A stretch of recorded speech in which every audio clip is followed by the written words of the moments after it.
Welcome back, everybody. Today's the day you're going to learn how to play She Said, She Said by the Beatles off their fantastic 1966 album Revolver. Kind of a simple tune, but they got such a great sound on this, and there's a little bit of intricacies on some of the parts that they play, and I just wanted to celebrate this song a little bit and do a lesson on it. As you know, the Beatles just released a new super deluxe version of Revolver. It's got great new stereo mixes and awesome mono mixes and outtakes and lots of great stuff. And there's actually new things that, you know, us total Beatle nerds actually are learning out of this. And the separation that Giles Martin gets on these new stereo mixes, he was able to actually, through artificial intelligence, they're able to actually isolate all the individual instruments, give them their own track, and then he laid them out in a stereo space.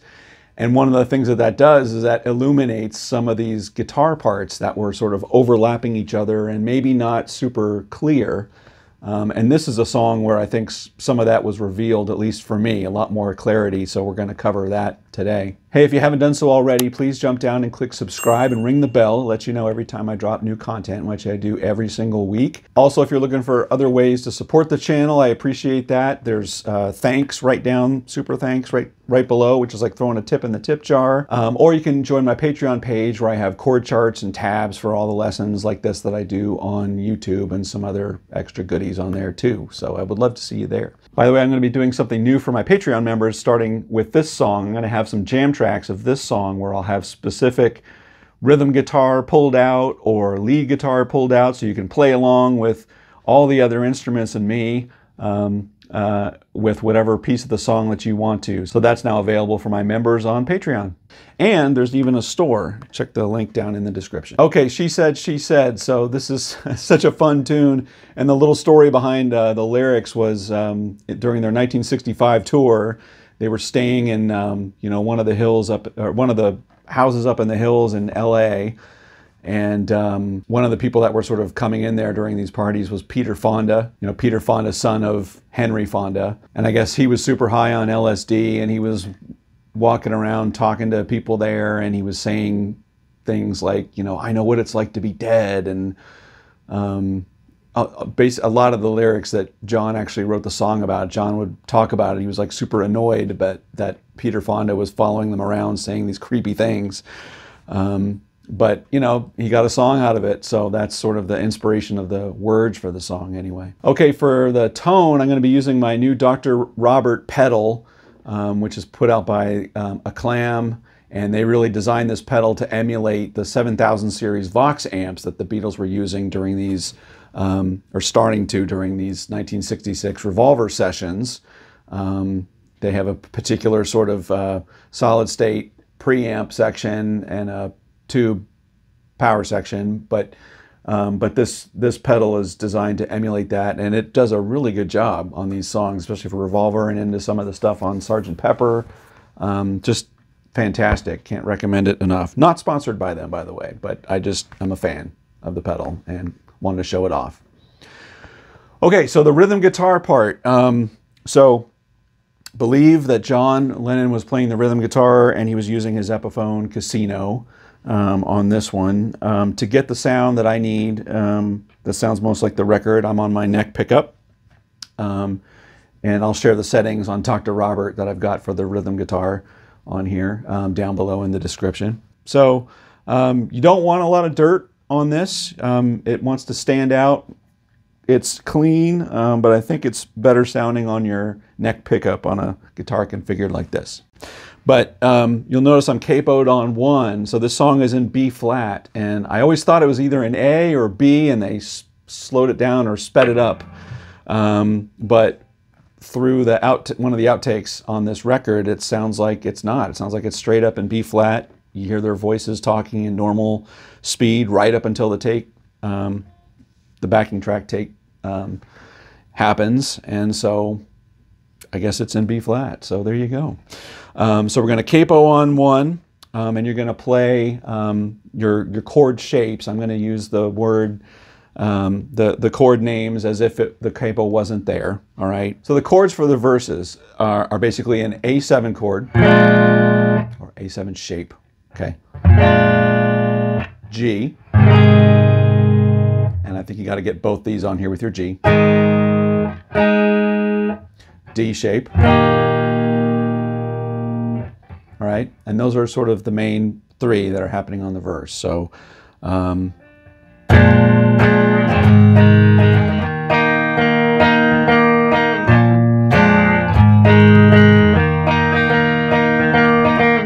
so notice it's not a straight strum. It's not that. It's sort of in between. There's a little bit of strumming and a little bit of picking, and you're sort of picking around the the fourth, third, and second string usually, and you sort of hear it the most when you come to the D chord, right? So here's A7, G,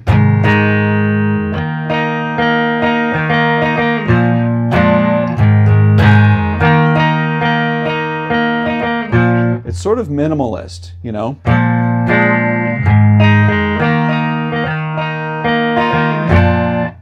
And then when you get to your chorus section, or I guess it's a chorus, you're making me feel like I've never been born. I don't know if, maybe that's not the chorus, but whatever that section is. You play that through twice. The first time is with the lyric, and the second time is without. When you're playing it with the lyric, it's much more earnest strumming.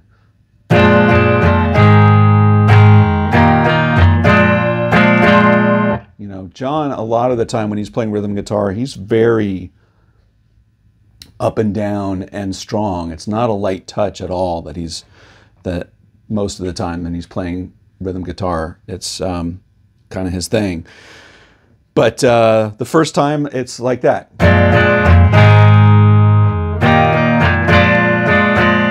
And then the second time, the instrumental, where the lead is coming in, right? Then it's just, and then it picks up again and goes right back into it. So that's the verse formation, and that repeats. After the second round now,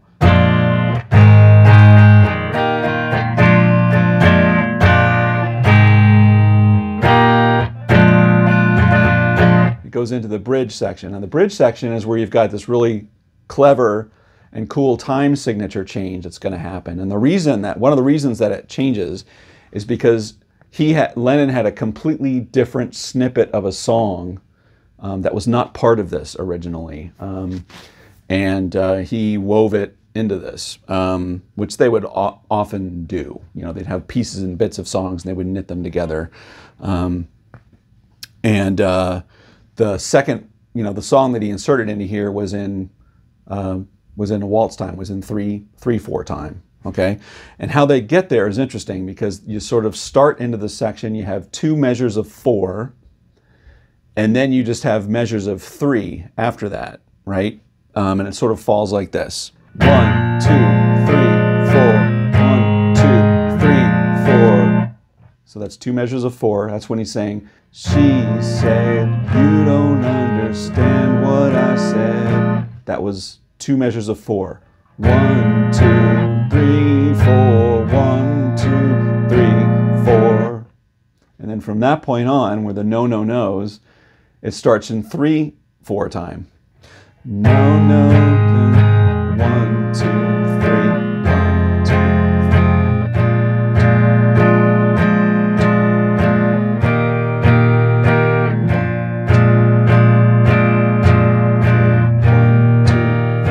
And it's very much on the beat. In fact, Ringo's snare, once you start going into the 3 time, he just does boom, boom, boom, boom, so that everybody is with him, right? So once again, putting all those parts together. She said, you don't understand what I said. I said, no, no, no, you're wrong. When I was a boy, everything was right. 1, 2, 3, everything was right. Back.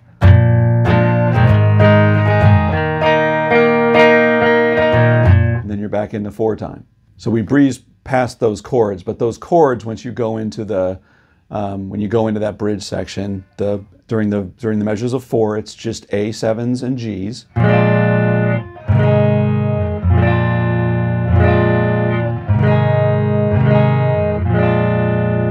And then going into your measures of 3, the chords are in E minor, A7, D, back to A7, D, and then back to the top. Okay, and then for the rhythm guitar, that's pretty much it. It goes back to the normal sort of verse pattern, and then on the outro, all there's left is he just hangs on an A7.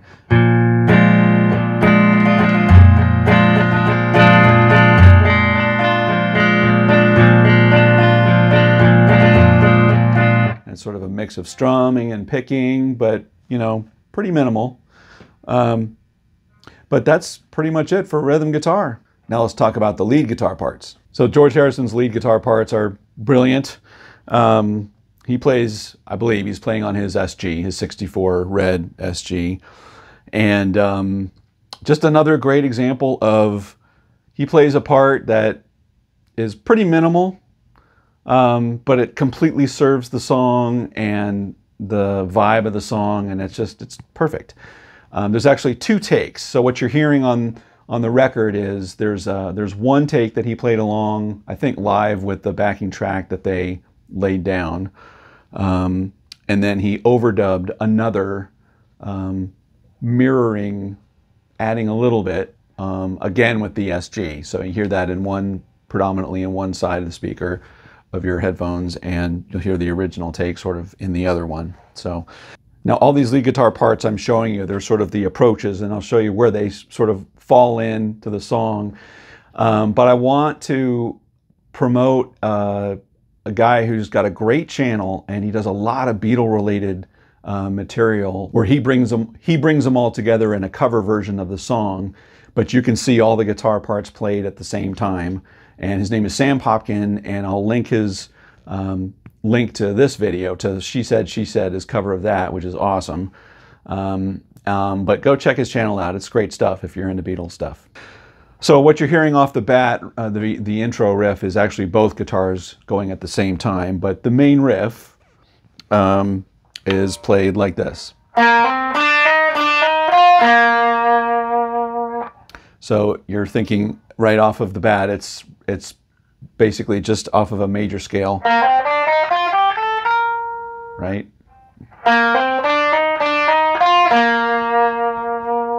And then bam, everything comes in.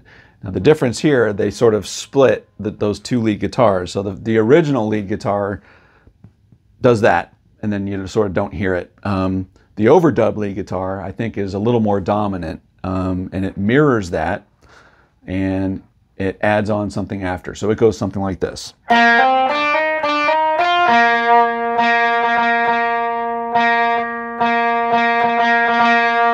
And he just every once in a while is adding those. Not super loud, you know, not super quiet, but it's there, and it just gives that droning sort of Indian feel to the lick. It's cool. Then they repeat the riff, you know, I know what it's like to be dead. A little different that time. So the first one was, and then the second one, I know what it is to be sad. Right? So it's just sort of mirroring the lyric. Now when you get to the main riff of "And She's Making Me Feel Like I've Never Been Born," the 2 guitars sort of diverge. Like one of them has an approach to the riff that's one way, the other one has an approach to the riff that's a little bit different. They complement each other, okay? One of them has an approach to the riff that's like this.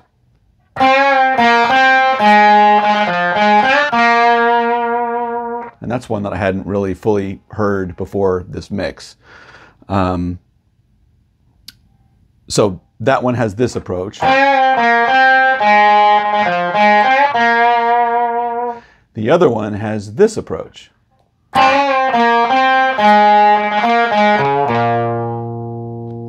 And they both sort of overlap on each other, right?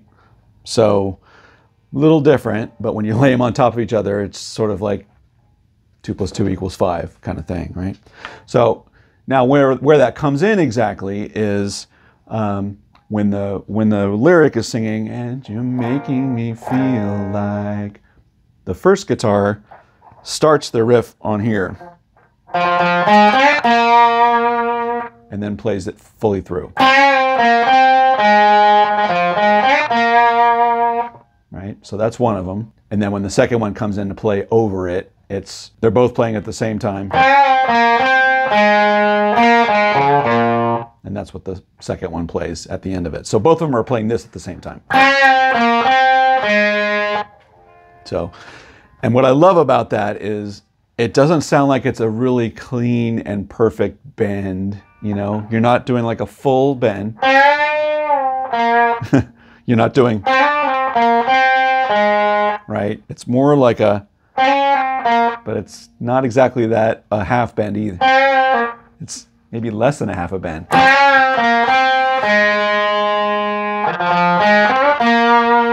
Well, on that one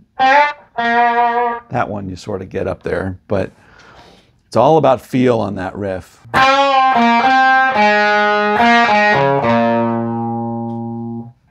All right. And then during the verses, again, one of those is just adding on a few of these. Just as the verses are going on, just great drone. Now when it goes to the bridge section, she said, you don't understand what I said. You know, the two measures of 4 followed by the measures of 3. There's one guitar that has a little part in there that goes like this. During the rhythm guitar playing, she said, you don't understand what I said. It does that, which is kind of cool. And then it just drops out. You don't hear it again. And I sort of hear it more in the old mix than I do the new mix, but it's in there. So she said, you don't understand what I said. You know. And then when I was a boy, goes to E minor, and that's where you hear this. Is the first part of the riff. Love this riff. So the chord you're playing that over first is an E minor. And then it goes to an A7. Okay, so that's the first part. And then we're going to outline an A and a D, triad. Right?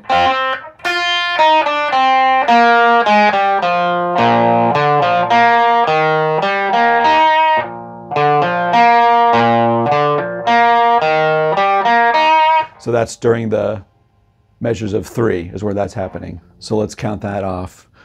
When I was a boy.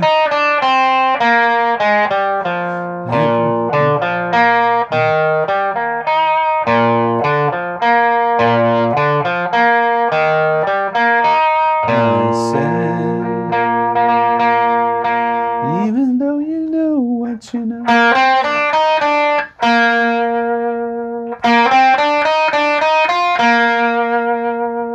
Making me feel like I've never been born.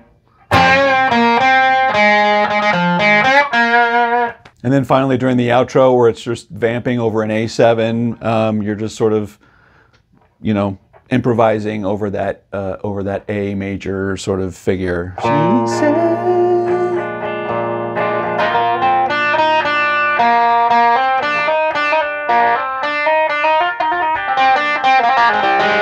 One of the guitars goes like full on Indian and stuff in one of the outtakes. It's great.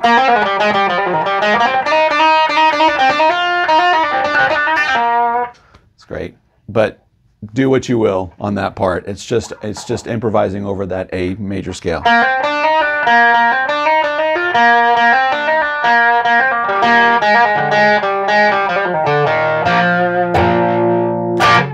That is She Said, She Said. Did you learn something new today? I hope so. If you haven't done so already, I appreciate it if you jump down and click subscribe and ring the bell, let you know when I release new content, which I do every single week. Let me know in the comments if there's another song you want me to do a lesson similar to this. I would love to hear from you.